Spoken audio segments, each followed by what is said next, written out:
অনেক জায়গা মিলেত পরে টাকা বাকি গেছেন দোকানদারে, মিলেত পরে টাকা শোধ দিচ্ছেন, এরকম ঘটনা কিছু আছে? এটা এটা কথা কি সত্য না মিথ্যে? এটা একদম পুরোটাই ভুয়ো কথা, বুঝছেন? যারা আমার নামে এগুলো এগুলো বলছে, হ্যাঁ। মানে খোঁজ নিয়ে দেখা যাবে তারাই এরকম, কিন্তু আমি না।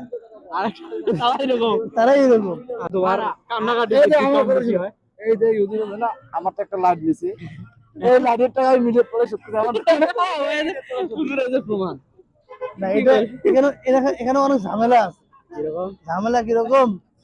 এটা তারপরে এই যে এই লাঠি ঝামেলা হয়েছে লাঠির টাকাটা কিছু কাটি দিছে আর কিছু পাইনি। শোনো, সঙ্গে বলি। ওই কিছু টাকাটা তুলবে গেতে আমার হালকা টাকা হয়েছে।